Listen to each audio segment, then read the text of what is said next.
Assalamualaikum warahmatullahi wabarakatuh teman-teman semua. Selamat datang di podcast saya kali ini dengan saya Aulia Sifa. Gimana kabarnya hari ini? Semoga kita semua selalu dalam lindungan Allah ya, dan selalu diberikan kesabaran ekstra buat jadi orang tua atau calon orang tua yang bijak ya.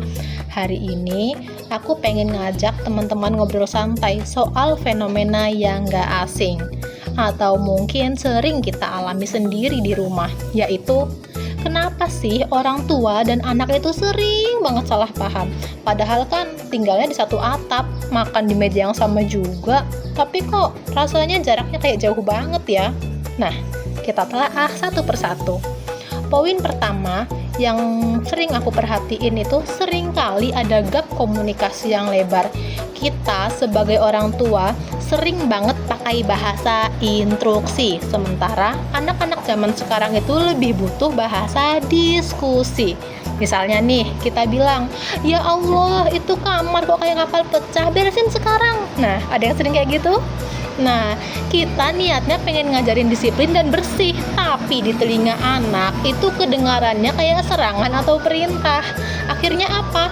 Anak merasa nggak dihargai, mereka malah cuek.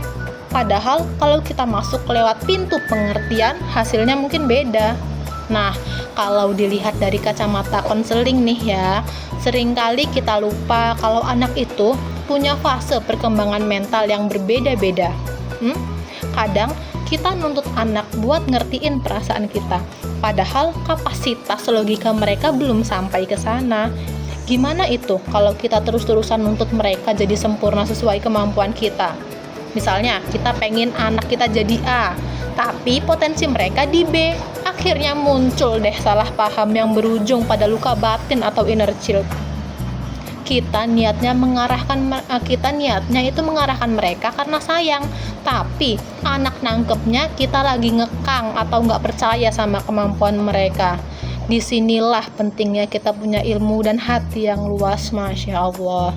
Terus gimana itu cara jembataninnya supaya nggak makin jauh? Caranya cuma satu, jadi pendengar yang aktif. Kita itu jangan cuma dengerin buat ngebales omongan mereka, tapi dengerin buat paham perasaan mereka. Misalnya kita boleh nih coba tanya ke anak, boleh tahu nggak apa yang kakak rasain sekarang gitu. Nah, terus validasi perasaannya, jangan gampang bilang gitu aja nangis. Validasi itu penting banget biar anak ngerasa aman cerita sama kita. Dalam konseling nih ya, kita itu diajarin kalau usaha lahiriah itu penting, tapi doa tetap jadi senjata utama. Kita sebagai orang tua minta sama Allah supaya hati kita dan anak dilembutkan. Kekuatan doa itu seringkali nembus batas komunikasi yang mentok loh, katanya nembus langit ketujuh dan langsung terkabul ya kan. Nah, jadi teman-teman, salah paham itu wajar kok. Yang nggak wajar itu kalau kita membiarkan tembok salah paham semakin tinggi sampai kita nggak bisa lagi melihat hati anak kita sendiri. Gimana sampai sini? Udah paham? Makasih ya udah mau dengerin obrolan aku kali ini.